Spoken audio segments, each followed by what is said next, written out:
안녕하세요. 미익주식론 대학의 미준입니다. 9월 10일 오늘의 미익주식 뉴스를 시작합니다.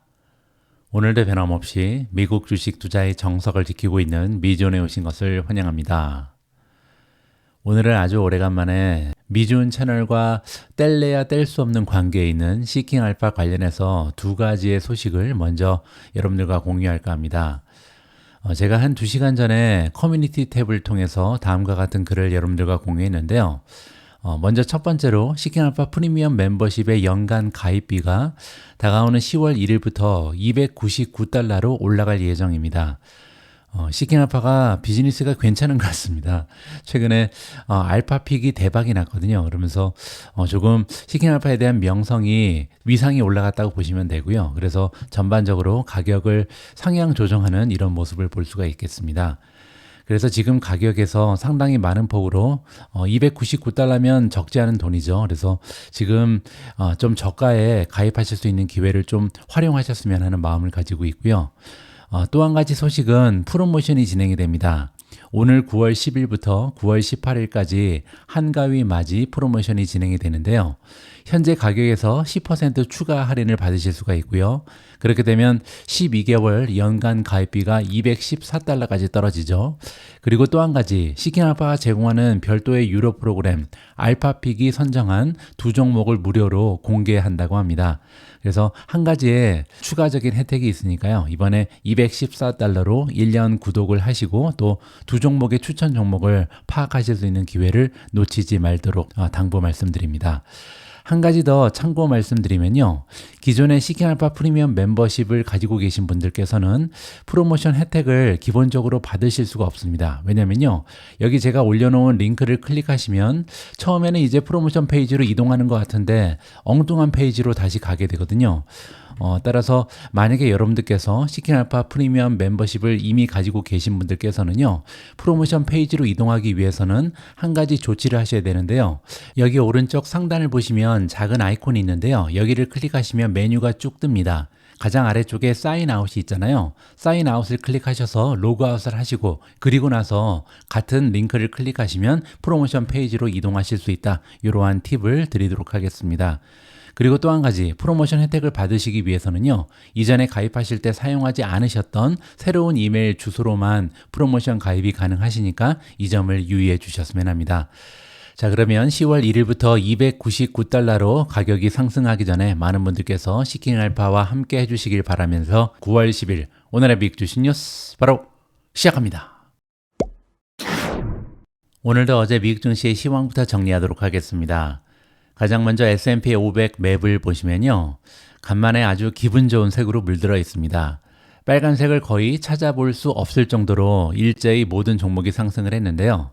한 가지 안타까운 부분은 구글이 1.7%나 급락을 했습니다. 자, 이렇게 대부분의 종목이 올라가는데 구글 혼자 떨어진 이유는요. 최근 들어서 반독점 규제 관련해서 소송에 말려있기 때문이죠. 따라서 분위기가 좀 좋지 않다 이렇게 보시면 되고요. 나머지 종목은 굉장히 좋았습니다. 마이크로소프트도 1%나 상승을 했고요. 애플이 0.04%, 어제는 아마존이 오래간만에 2.34% 급등을 했고요. 테슬라가 플러스 2.63, AVGO, 브로드컴이 플러스 2.79, 그리고 엔비디아가 간만에 3.54% 반등에 성공을 했습니다. 자, 과연 어제 이렇게 증시가 반등한 것이 기술적인 반등인지 아니면 이번 주에 중요한 CPI 발표가 있잖아요. 그래서 CPI 발표를 앞두고 추세가 전환되는 건지는 조금 더 우리가 지켜볼 필요가 있겠죠. 만약에 어제 미국 증시가 반등한 것이 단순한 기술적인 반등이다 이렇게 보는 사람들은요. 전문 용어 하나가 있죠. 데드캣 바운스라고 부릅니다. 개인적으로는요, 수많은 미국 주식 관련 용어 중에 좀 끔찍한 단어라고 생각이 드는데요. 데드캣 바운스가 뭐냐면요, 아주 높은 곳에서 데드캣이라는 것은 죽어있는 고양이를 얘기하거든요. 따라서 산 고양이가 아니라 이미 죽어있는 고양이를 떨어뜨리면 죽어있는 고양이도 너무 높은 곳에서 떨어졌기 때문에 잠깐 튀어오른다. 이런 의미입니다. 굉장히 좀 잔인하고 끔찍한 용어인데요.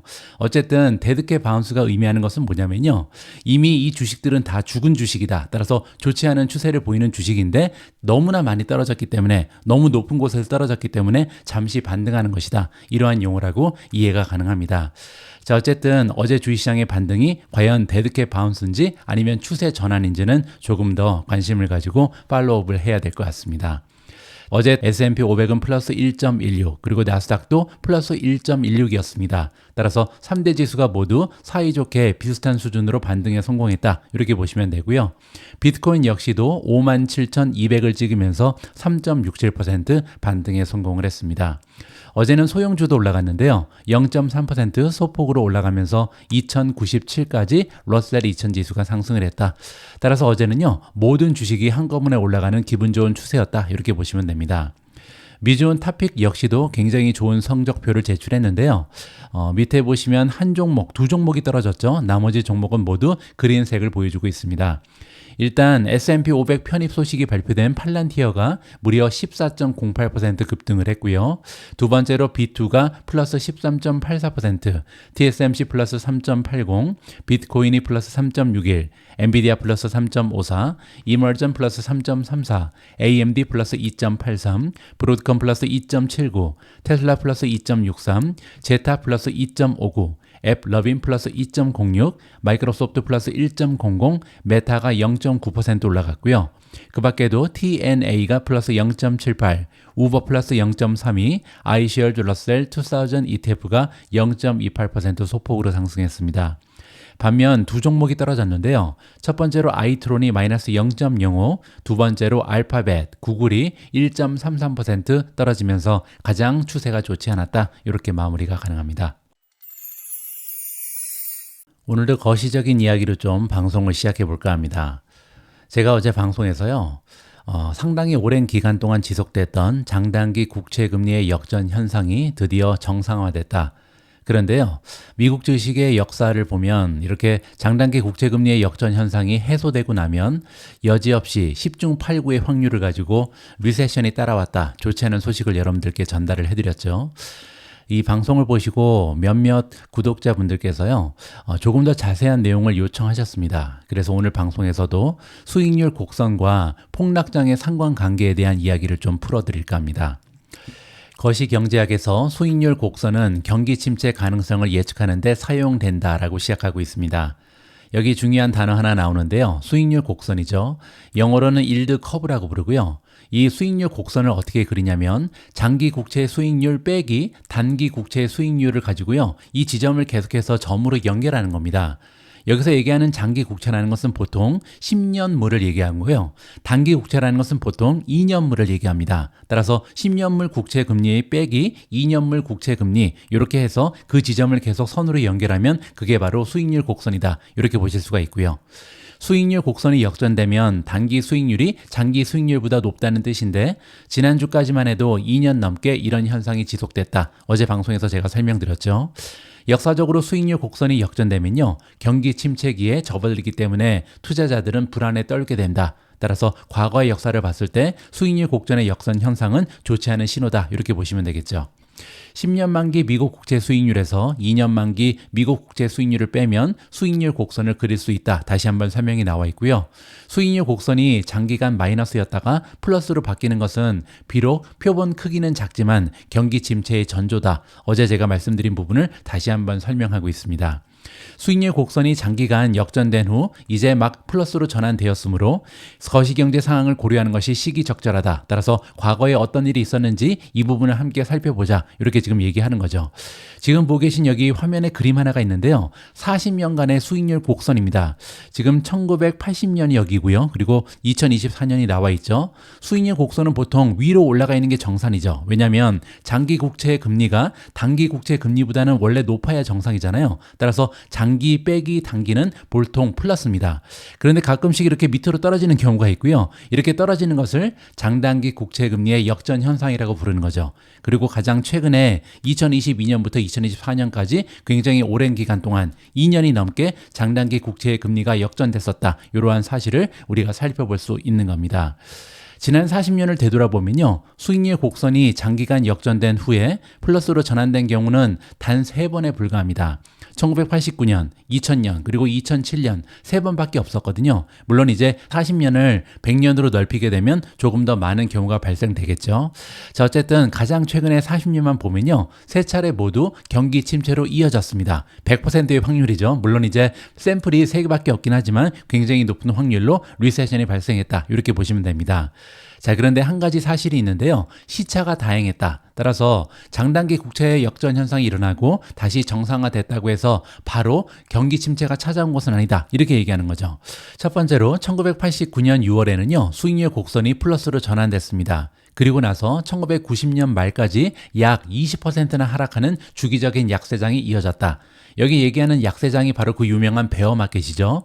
주식시장이 S&P 500을 기준으로 20%나 하락하면 그걸 우리가 베어마켓이라고 부르는데요.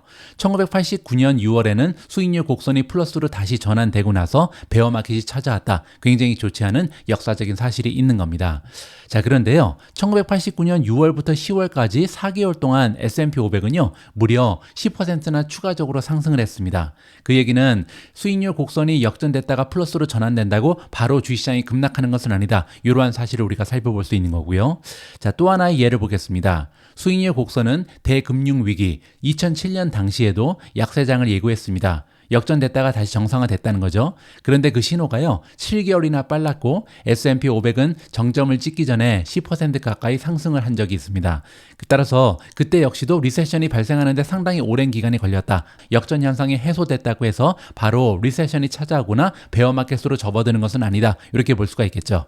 자, 세 번째 예는 바로 닷컴 버블 2000년 후반입니다. 그때는요. 약세장 사이클의 시작과 거의 일치했다. 따라서 장단기 국채 금리 현상이 해소되자마자 바로 베어마켓이 찾아왔다. 이렇게 보시면 됩니다. 결론적으로 수익률 곡선은요. 과거에 경기 침체와 약세장을 예고한 적이 있지만 금융시장과 경제의 시차 차이로 인해서 수익률 곡선 자체에 의존해서는 안 된다. 또한 신호의 표본 크기가 작아서 통계적 정당성이 떨어진다는 점을 참고할 필요가 있다. 이렇게 마무리가 됩니다. 자, 어쨌든 미국 증시에 투자하고 있는 투자자 입장에서는요. 약간의 불안감을 조성할 수밖에 없는 굉장히 좋지 않은 역사적인 사실이긴 합니다. 하지만 그럼에도 불구하고 어제 방송에서 잠깐 설명드린 것처럼 예전의 미국 경제와 지금 현재 미국 경제는요. 한 가지 커다란 차이점이 있습니다. 연준이 가지고 있는 무기가 한 가지 더 늘었죠. 예전에는요. 연준이 가지고 있는 무기는 단 한 가지였습니다. 바로 기준금리죠. 따라서 어쩔 때는 기준금리를 가지고 인플레이션을 잡기 위해서 노력하고요. 어쩔 때는 기준금리를 가지고 이 노동시장을 활성화시키기 위해서 노력을 하는 것이 바로 연준의 모습이었습니다. 그런데 최근 들어서는요. 연준에 한 가지의 무기가 더 늘었죠. 그걸 우리가 양적 완화라고 부르죠. 따라서 계속해서 국채를 발행하면서 시장의 유동성을 확대하는 모습을 연준이 보이고 있습니다. 따라서 예전에 비해서는요. 최근에 리세션은 굉장히 짧게 끝나는 경우가 많죠. 가장 대표적인 예가 바로 2020년 코로나 바이러스가 왔을 때 우리 미국 증시가 바로 반등했던 사실이 있습니다. 따라서 예전의 모습만 보고 너무나 많이 걱정하는 것보다는요. 최근 들어서는 연준의 행보가 굉장히 긍정적인 방향으로 많이 간다. 시장이 침체되게 되면 바로 살려내는 경향이 있다. 이러한 최근의 사실도 우리가 감안할 필요는 있다. 개인적으로 판단하고 있습니다. 다음으로 준비된 기사는 테크주의 향후 전망입니다. 이번 기사에 따르면요. 이번 주가 우리가 사랑하는 테크주의 전망에 굉장히 중요한 역할을 할 수 있다고 합니다. 무슨 얘기인지 한번 들어보시죠. 이번 주는 기술주 거래의 성패를 가를 수 있다고 나와 있는데요. BTIG의 수석시장 기술자 조나단 크린스키가 나오는데요. 우리가 보통 차트 전문가라고 부르는 사람들이죠. 자, 이 전문가에 따르면 인베스코 QQQ, 한국 분들이 많이 투자하고 있는 QQQ라는 ETF를 얘기하는 겁니다. QQQ의 주가가 200일 이동 평균 바로 위에 있다라고 지적을 했습니다. 200일 이평선은 정말 중요한 기술적 지표인데요. 조금만 더 떨어지면 200일 이평선이 뚫어지고 밑으로 하락하게 된다. 이러한 좋지 않은 상황을 설명하고 있는 거죠. QQQ는 참고로 나스닥 종합지수에서 가장 커다란 100개 종목으로 구성된 나스닥 100 지수를 추정합니다. 한 가지 사항이 더 있는데요. 금융주는 제외를 하죠. 따라서 금융주를 제외하고 나스닥 시장에서 가장 커다란 시가총액 1위부터 100위까지를 담는 이러한 지수를 우리가 나스닥 100이라고 부르고요. 이 나스닥 100을 추종하는 ETF가 바로 QQQ다. 이렇게 보시면 됩니다. 200일 이동 평균은 트레이더와 차트 분석가가 자산의 장기 추세를 측정하는 데 사용하는 굉장히 중요한 지수다. 이렇게 보시면 되고요. 예를 들어서 어떤 주식이 200일 이평선을 하향 돌파하면 앞으로 문제가 생길 수 있다는 신호로 인식될 수 있습니다. 전문가에 따라서는요, 200일 이평선 이하로 떨어져 있는 주식은 쳐다보지도 말라. 이런 얘기를 할 정도로 굉장히 중요한 기술적 지표다. 이렇게 보시면 됩니다. 조나단 크린스키는 QQQ는 또 다른 200일 DMA, 이게 이제 이동 평균을 얘기하는 거고요. 데일리 무빙 에브리지의 약자입니다. 200일 DMA의 테스트의 기로에 서 있다. 따라서 지금 계속해서 떨어지면서 200일 이평선을 한번 테스트할 이러한 시점에 놓여 있다는 거죠. 그리고 이번 주 초에 약세가 만약에 계속된다면 QQQ의 주가가 200일 이동 평균을 뚫을 가능성이 있고요. 이는 전술적 하락의 신호로 볼 수 있다. 200일 이평선이 뚫리면 추가적으로 굉장히 많이 떨어질 수 있다. 이렇게 지금 얘기하는 거죠. 하지만 현재로서는 이 ETF가 테스트를 통과한 것으로 보인다. 다행히 어제 미국 증시가 반등을 했잖아요. 그러면서 QQQ가 반등에 성공을 했다. 굉장히 좋은 소식이 어제 들려온 거죠. 역시 200일 이평선은 뚫기 어려운 하나의 지지선이었다. 이렇게 우리가 볼 수가 있는 겁니다. QQQ는 월요일 개장 전 주당 452달러의 거래가 됐고요. 200일 이동 평균은 441.67달러를 기록했습니다. 이 ETF는 8월 5일 200일 평균 아래로 떨어진 적이 있는데요. 바로 당일날 회복하면서 그 이상으로 마감을 했습니다. 따라서 좀처럼 뚫리지 않는 것이 200일 이평선이다. 이렇게 얘기하는 거죠.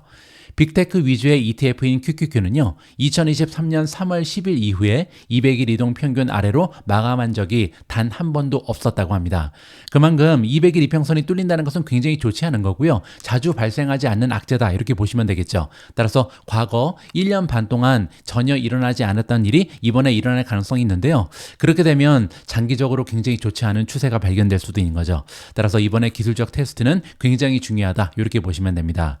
이번 기술적 테스트는 새로운 고용 데이터와 제조업 보고서가 경제 상황에 대한 우려를 재점화하면서 월가에서 힘든 한 주를 보낸 뒤 나온 것이다.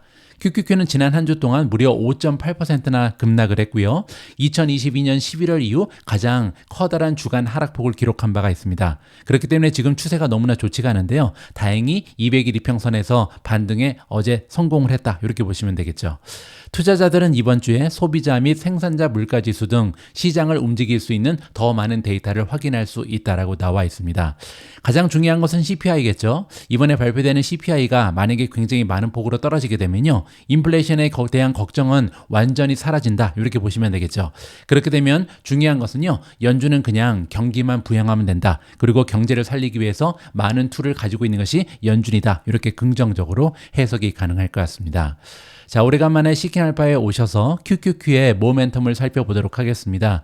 모멘텀 그레이드가 B입니다. 따라서 아직까지 최악의 모멘텀을 보이진 않는다. 이렇게 보실 수가 있는데요. 밑으로 내려가서 이동평균을 한번 살펴보도록 하겠습니다.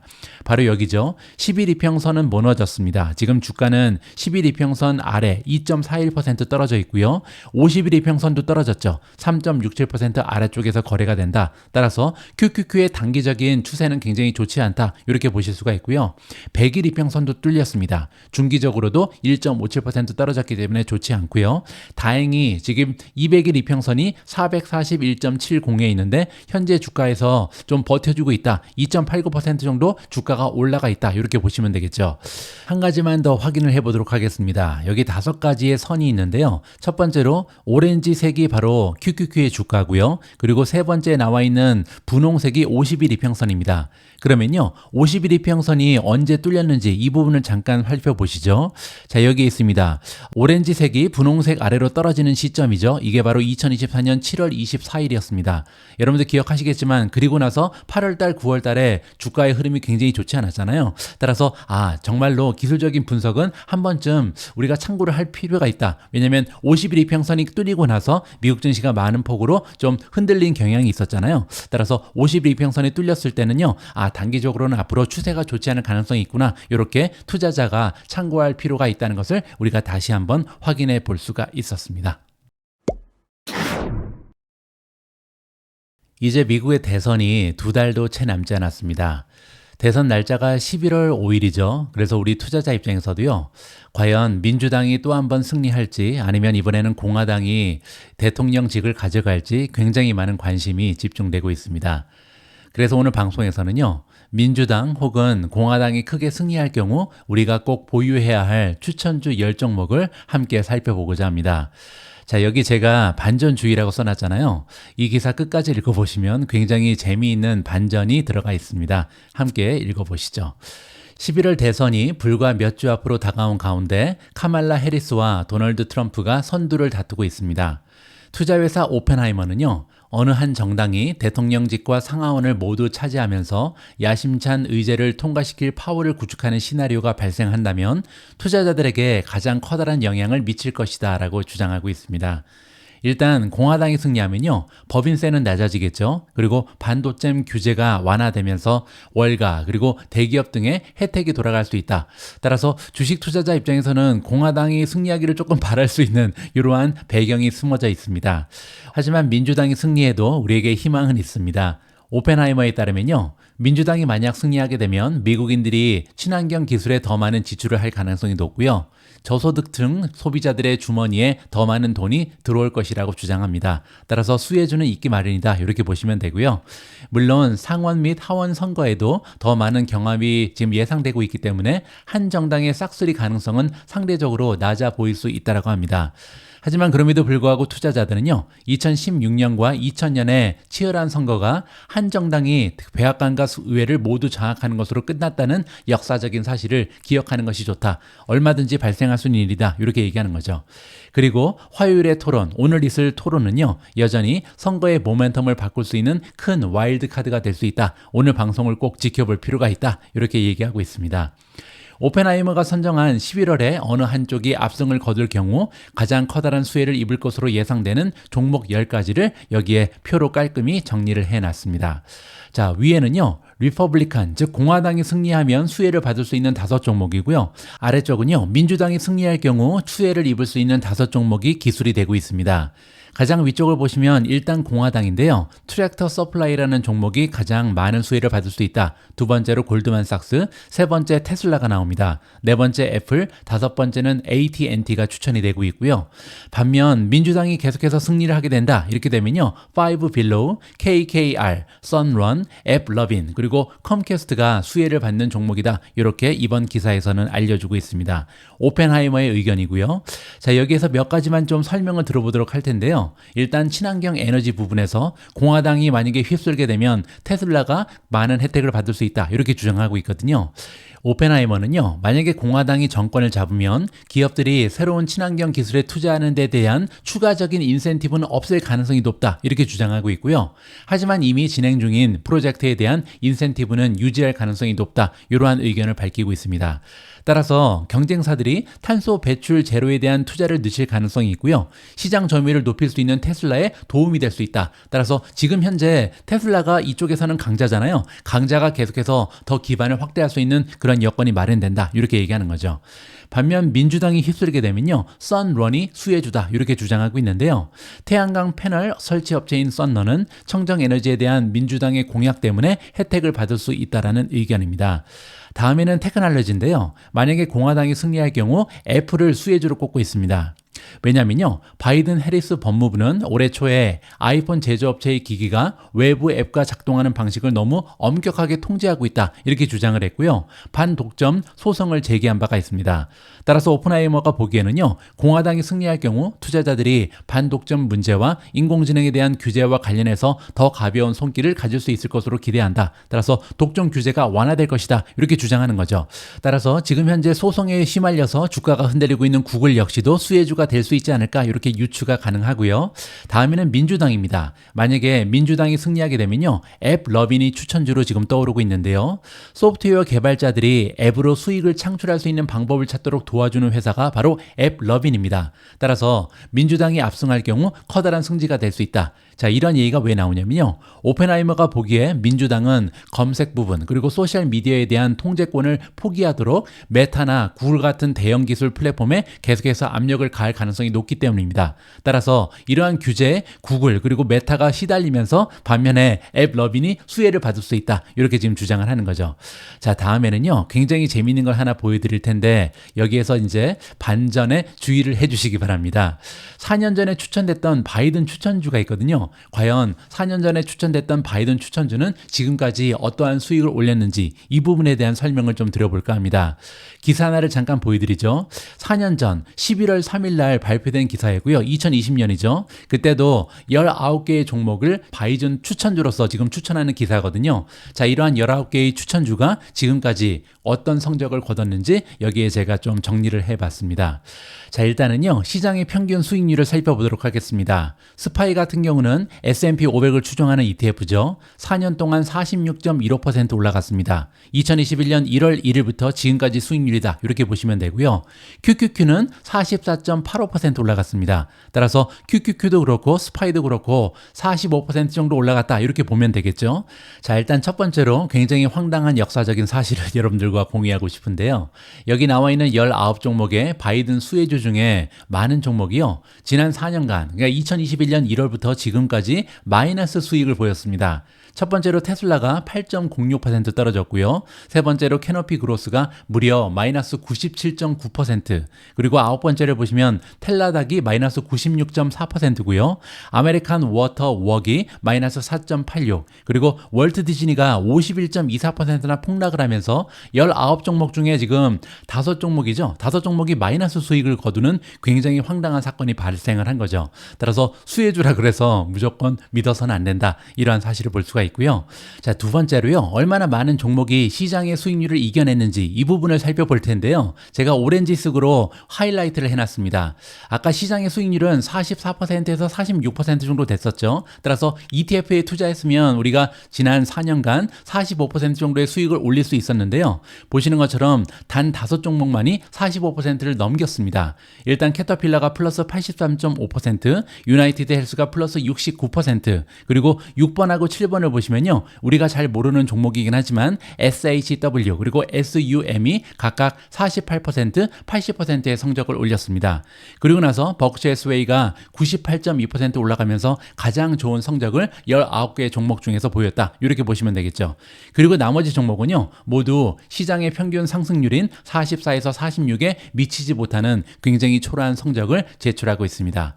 자, 물론 바이든 추천주다, 트럼프 추천주다, 이러한 리스트, 이러한 목록에 이름을 올리게 되면요. 단기적으로는 반짝할 가능성이 높죠. 그래서 굉장히 빠른 상승 추세를 보일 가능성은 높은데요. 결국 주식에서 가장 중요한 것은요. 이러한 추천주 목록에 들어가는 것보다는 펀더멘탈이 얼마나 확실한가, 어떠한 비즈니스 모습을 보이는가, 여기에 따라서 수익률이 굉장히 많은 폭으로 변화할 수 있다는 것을 우리가 다시 한번 확인해 볼 수가 있었습니다. 따라서 지금부터 누가 민주당 수혜주다, 공화당 수혜주다 이렇게 얘기해도요. 우리는 흔들리지 않고 우리의 펀더멘탈 분석을 믿어야 된다. 이러한 말씀을 아울러서 드리고 싶습니다. 바로 앞에 기사를 통해서 우리는요, 바이든 수혜주 5종목, 그리고 트럼프 수혜주 5종목의 이름을 살펴봤는데요. 제가 보기에는 트럼프가 승리하면 가장 커다란 상승 종목은 비트코인이 되지 않을까, 이러한 기대를 가지고 있습니다. 그래서 오늘 방송에서는요, 트럼프가 승리하면 비트코인이 9만 달러까지 상승할 수 있는 이유를 직접 한번 읽어보도록 하겠습니다. 번스타인에 따르면요, 11월 선거일이 다가오면서 비트코인이 올해의 좁은 거래 범위에서 벗어날 가능성이 커지고 있다고 합니다. 많은 분들께서 알고 계신 것처럼 비트코인은요, 올해 3월부터 지금까지 박스권에 갇혀 있습니다. 따라서 이런 박스권이 뚫리는 게 중요한데요. 과연 위로 뚫릴지 아니면 아래로 뚫릴지 이 부분에 우리가 관심을 가질 필요가 있다는 거죠.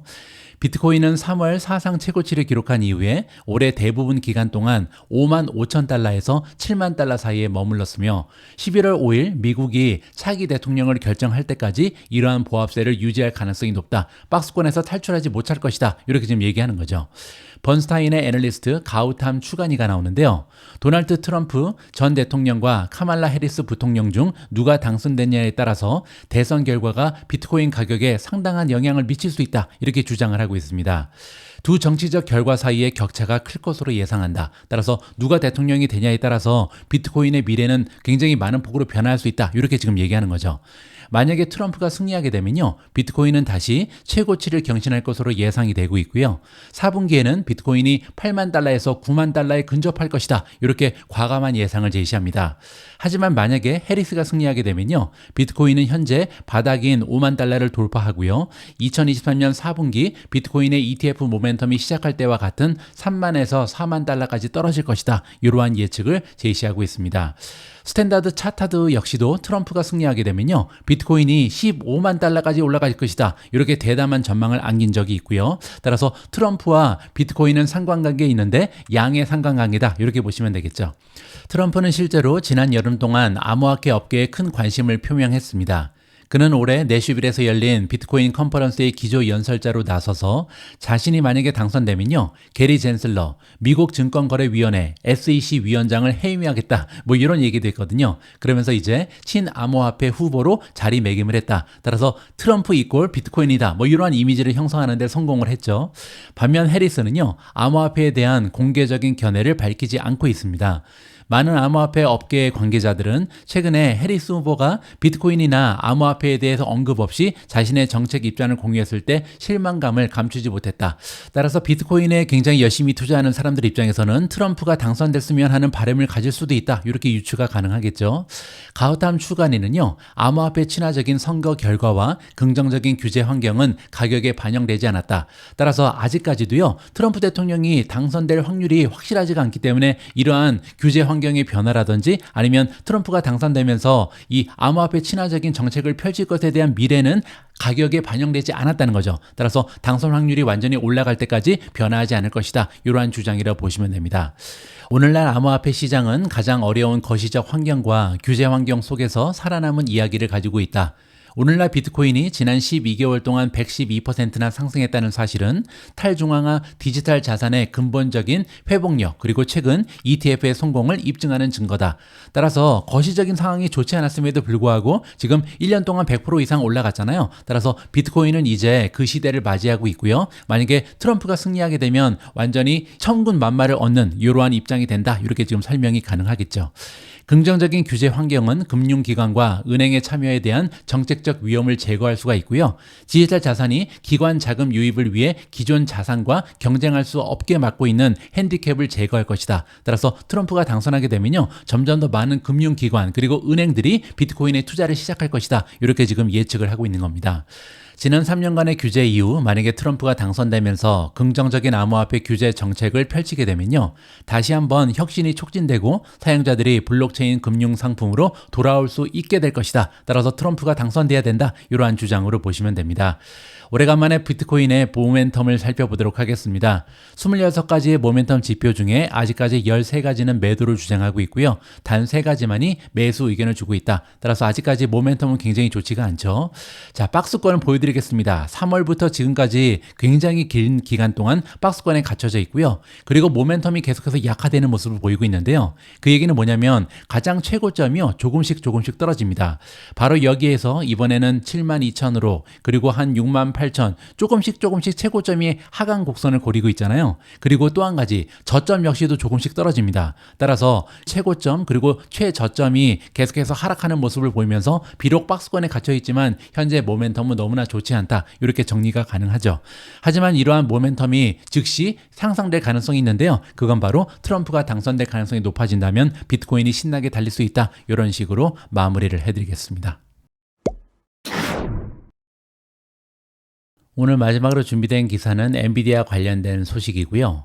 엔비디아의 독점적 지배력이 끝날 수 있다는 부정적인 의견입니다. 부정적인 의견이지만 제 나름대로 반박을 하면서 한번 읽어볼까 합니다. 엔비디아는 월요일에 최근 손실의 일부를 줄였지만 CTA 애널리스트들은요, 이 칩 제조업체를 1조 달러 가치로 이끌어온 인공지능에 기반한 연승 행진이 끝나고 있다, 이렇게 경고를 날리고 있습니다. 따라서 엔비디아의 시대는 끝났다, 이러한 주장인 거죠. 지난 2주 동안 엔비디아 주가는 20%나 하락을 했는데요. 이는 2022년 11월 챗GPT 출시 이후에 시장을 끌어올렸던 AI 투자 열풍이 곧 사그라질 수 있다는 우려에 따른 것이다. 따라서 많은 투자자들이요, 드디어 인공지능 붐은 끝났다, 이제 거품이 거치면서 엔비디아의 주가는 떨어질 수밖에 없다, 이러한 주장을 하고 있다는 거죠. 연방준비제도 이사회가 곧 금리 인하를 시작할 것이라는 기대감으로 인해서 한때 지배적이었던 메가캡 기술주인 매그니피센트 세븐 그룹에서 투자자들의 이탈이 가속화되고 있습니다. 이 부분은 사실이죠. 왜냐하면 지금까지는요, 과거 2년 동안 투자할 곳이 매그니피센트 세븐밖에 없었습니다. 왜냐하면 메가테크 기업들만 수익이 향상을 했잖아요. 나머지 기업들은 계속해서 어닝이 오히려 감소를 했습니다. 따라서 투자할 곳이 이렇게 대표적인 기술주밖에 없었는데요. 최근 들어서는 전반적으로 마켓 시장 폭이 넓어지고 있죠. 그리고 소형주도 그들의 시대를 기다리고 있습니다. 금리가 떨어지게 되면요, 이러한 중소형주들이 달릴 가능성이 높다. 그렇게 되면 매그니피센트 7에 집중돼 있던 투자 자금이 여러 분야로 흩어지면서 매그니피센트 7의 주가 흐름이 좋지 않을 것이다. 뭐 이렇게 유추가 가능한 거죠. CTA 애널리스트들은요, 엔비디아가 벤치마크 S&P 500의 수익률에 큰 영향을 미칠 것으로 기대하지 않는다, 이렇게 얘기했습니다. 지금까지는요, 엔비디아의 수익에 따라서 S&P 500이 왔다 갔다 했는데요, 이러한 시대는 끝났다는 거죠. 왜냐하면 S&P 500 지수의 수익 성장세가 견조할 것으로 예측하고 있기 때문이다. 이제는 나머지 종목들도 수익이 좋은 모습을 보일 것이다, 이렇게 얘기하는 겁니다. 미국 주식 전략가 스콧 크로너트가 나오는데요. 이 전문가는 엔비디아가 단지 또 하나의 대형주 성장주가 되고 있다는 느낌이 든다, 이렇게 썼습니다. 이 얘기는요, 평범한 주식이 되고 있다는 거죠. 과거 한 2년 동안은요, 엔비디아가 시장을 들었다 놨다 좌지우지했잖아요. 근데 이제 더 이상 그런 영향은 없다, 이렇게 보시면 됩니다. 포워드 가이던스의 증가율의 둔화를 간단히 살펴보면 가장 돋보였던 실적과 지수 가격 움직임에 대한 엔비디아의 막대했던 영향이 이제는 과거의 이야기가 될 수 있음을 시사한다. 이제 엔비디아의 시대는 지났다, 이렇게 얘기하는 거고요. 그러한 주장의 근거는 드디어 성장이 둔화되고 있다, 이런 얘기를 하는 거죠. 이 부분 잠깐 보여드리도록 하겠습니다. 엔비디아 페이지로 이동을 하셔서요. 그리고 여기 보시면 어닝 탭이 있잖아요. 어닝 탭을 클릭하시죠. 그러면 두 번째 어닝즈 에스티메이트이 있습니다. 여기를 클릭하시면요, 앞으로 다가오는 미래에 엔비디아가 만들어낼 것으로 기대되는 어닝의 전망이 나와 있습니다. 일단 2025년 1월 달에 끝나는 지금 현재 회계 연도에 대한 전망은요, 한 주당 2.84달러를 만들어낼 것이다. 그렇게 되면요, 작년 대비 성장률은 119.25%입니다. 그런데 2026년 1년 이후를 보면요, 3.99까지 올라갈 것이다. 이것이 지금 시장의 전망치거든요. 그렇게 되면 2025년 회계연도에 비해서 2026년 회계연도에는요, 성장률이 40.50%로 줄어들게 되죠. 그리고 2027년은 17.96%입니다. 따라서 이제는 더 이상 뭐 시장을 좌지우지하는 그러한 막강한 영향력은 행사할 수 없다. 왜냐하면 그냥 하나의 기술주에 불과하다, 이러한 얘기가 여기에서 나오는 거다, 이렇게 보시면 됩니다. 저는 개인적으로요, 이러한 시장의 전망에 전혀 동의하지 않습니다. 거기에는 여러 가지 이유가 있는데요. 첫 번째로 인공지능이라는 혁신은 이제 시작에 불과합니다. 과연 1년 만에 이렇게 성장률이 둔화될 것인지, 2년 후에는 성장이 멈출 것인지, 이렇게 암울한 전망을 가지기에는 인공지능의 활용도가 계속해서 확장될 가능성이 높다, 이러한 생각을 가지고 있고요. 두 번째로 엔비디아는 인공지능 말고도요, 관여하는 기술력이 굉장히 많습니다. 뭐 가령 예를 들어서 자율주행 시대가 오고 있고요. 거기에 로보틱, 휴머노이드 로봇이 나오고 있죠. 그뿐만이 아닙니다. 블록체인이라든지 메타버스, 뭐 이러한 새로운 기술력이 계속해서 출현할 텐데, 그때마다 엔비디아의 GPU는요, 상당히 커다란 역할을 할 가능성이 높죠. 따라서 계속적으로 구조적인 성장에 뒷받침이 되는 새로운 기술력이 등장하면서 이렇게 초라한 성장을 하진 않을 것이다, 이러한 믿음을 저는 개인적으로 가지고 있습니다. 자, 마지막 부분도 마저 읽어보도록 하겠습니다. 또한 엔비디아의 견조한 실적 이후 매도세가 이어진 것은요, 엔비디아가 시장이 사랑하는 주요 AI 수혜주라는 지위가 퇴색하고 있다는 신호다, 이렇게 지금 덧붙였습니다. CTA 애널리스트 아티프 말릭이 나오는데요. 이 전문가는 아이폰 제조업체인 애플을 엔비디아를 대신해 최고의 AI 추천 기업으로 선정했다라고 합니다. 따라서 이제 엔비디아의 시대는 가고 오히려 애플이 주요한 AI 수혜주다, 이렇게 주장을 하는 거죠. 이 부분에 관련해서는요, 펀더멘탈을 잠깐 비교하면 그 해답이 나오지 않을까 개인적으로 생각합니다. 다시 시킹알파의 엔비디아 페이지에 오셔서요, 피어스를 클릭하시면요, 지금 엔비디아와 견줄 만한 다양한 기업들이 여기 쭉 나열이 됩니다. 그리고 우리가 펀더멘탈을 비교할 수 있는데요, 오늘은 애플하고 비교를 해야겠죠. 그래서 에딧 심벌주로 가셔서 나머지 종목을 다 제외를 해보도록 하겠습니다. 일단 다 빼버리고요. 그리고 나서 애플을 한번 넣어보도록 하죠. AAPL이 티커네임이죠. 애플을 추가합니다. 그리고 조금 허전하니까 AMD도 한번 넣도록 하죠. 이렇게 세 종목을 가지고 펀더멘탈을 직접 비교 분석해 보도록 하겠습니다. 자, 이제 엔비디아, 애플, AMD의 주식을 펀더멘탈을 비교 분석할 수 있는 페이지가 마련이 됐습니다. 밑으로 내려가서 일단 레이팅을 살펴보도록 하겠습니다. 월가의 전문가들, 애널리스트들은요, 일단 엔비디아는 스트롱 바이니까 강력 매수고요. 애플과 AMD에 대해서는 매수 의견을 주고 있습니다. 두 번째로 시킹 알파에 연계되어 있는 애널리스트들은요, 엔비디아 홀드, 애플 홀드, 그리고 AMD에 가장 좋은 점수를 주고 있다 확인할 수 있겠죠. 자, 마지막으로 시킹 알파가 제공하는 퀀트 스코어를 보시면요, 현재 세 가지 모두 홀드에 머물러 있습니다. 보유 의견이죠. 자, 이렇게 쟁쟁한 세 기업이 모두 매수 의견을 받지 못하는 이유를 밑으로 내려가서 살펴보시면요, 단 한 가지라도 D-나 애플을 받으면 매수 의견을 받지 못하거든요. 근데 지금 엔비디아, 애플, AMD 모두 밸류에이션이 D-입니다. 따라서 한 가지 이상 D-를 받았기 때문에 매수 의견은 해당이 되지 않는다, 이렇게 보시면 되고요. 애플 같은 경우는 성장률 역시도 D-로 굉장히 좋지가 않습니다. 조금 이따 구체적인 수치를 좀 보여드리고요. 자, 밑으로 내려가서 밸류에이션을 확인해 보도록 하겠습니다. 포워드로 봐야겠죠. PER을 포워드로 봤을 때 엔비디아는 37배고요. 애플은 33배, 그리고 AMD는 100배가 넘어갑니다. 따라서 AMD의 밸류에이션이 가장 높다는 것을 볼 수가 있고요. 애플이 그나마 33배이기 때문에 PER을 기준으로 했을 때 가장 저렴하다, 이렇게 착각을 할 수가 있는 거죠. 자, 그런데 세 종목의 성장률이 차이가 많이 나기 때문에 성장률을 대입하면요, 애플이 가장 비싸집니다. 엔비디아 같은 경우는 PEG가 0.99까지 떨어집니다. 이 얘기는요, 성장률 대비 밸류에이션이 굉장히 좋다는 거죠. AMD 역시도 0.92로 갑자기 떨어집니다. 따라서 성장률이 좋기 때문에 밸류에이션이 용납이 된다, 이렇게 볼 수가 있는 거고요. 반면 애플 같은 경우는 성장률이 너무나 좋지 않기 때문에 3.8이라는 굉장히 초라한 PEG 레이쇼가 발견이 되는 거죠.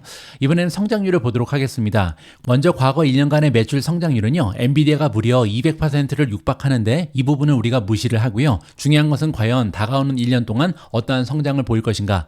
엔비디아는요, 무려 86.75% 추가적인 매출의 성장을 기대하고 있고요. AMD는 11.6%, 그리고 애플은요 2.15% 추가적으로 매출이 성장할 것이다. 거의 성장이 멈춘 기업이다, 이렇게 볼 수가 있는 거거든요. 다음에는 수익률입니다. 그로스 프로핏 마진, 총 이익 마진을 보시면요, 엔비디아는 75%, 애플은 45%, AMD는 51.4%죠. 그리고 가장 중요한 순이익 마진을 보시면요, 엔비디아는 55%, 애플은 26%, 그리고 AMD는 5.8%를 보여주고 있습니다. 현금 마진도 마찬가지죠. 35%, 22%, 9.08%. 따라서 어떤 기준을 봐서도 지금 애플이 엔비디아를 넘어가기는 어렵다는 것을 우리가 직접 확인을 해볼 수가 있겠죠. 자, 다음에는요, 밸런스시트를 통해서 기업이 가지고 있는 재무의 건강성을 체크해 보도록 하겠습니다. 토탈 데투 에퀴티가 가장 편리한데요. 에퀴티는 자기 자본이고요. 데시라는 것은 부채죠. 내가 가지고 있는 자기 자본에 비해서 빌린 돈이 얼마나 많나, 이걸 퍼센티지로 표시하는 거고요. 엔비디아는 17.22%에 불과합니다. 이 얘기는 내가 가지고 있는 돈이 100만 원이면 빌린 돈은 17만 2,200원인 거죠. 애플은요, 오히려 부채가 더 많습니다. 내 돈보다 빌린 돈이 151% 더 많다, 이렇게 보시면 되고요. AMD는 3.97%니까요. 사실상 부채가 전무한 기업이다. 긍정적인 이러한 수치를 살펴볼 수가 있겠습니다. 자, 따라서 지금 현재 펀더멘탈을 비교할 때 엔비디아랑 애플은요, 거의 비교가 되지 않을 정도로 월등한 모습을 엔비디아가 보여주고 있고요. 게다가 이 기업이 가지고 있는 성장 스토리 역시도 엔비디아가 제 생각에는 훨씬 더 좋지 않나, 이러한 생각을 가지고 있습니다. 따라서 기업의 스토리, 그리고 펀더멘탈을 봤을 때 애플이 엔비디아를 교체할 만한 AI 수혜주다, 이 부분은 전혀 동의하지 않는다는 말씀을 드리고 싶습니다. 9월 10일 오늘의 빅 주식 뉴스는 여기까지입니다. 오늘 방송도 마지막까지 함께 해주셔서 감사합니다. 오늘부터 시작하는 추석 맞이 시킹 알파 프로모션, 많은 분들께서 관심을 가져주셨으면 하고요.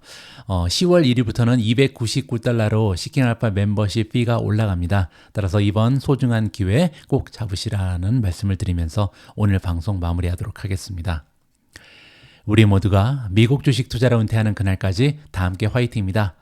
행복한 하루 되세요. 감사합니다.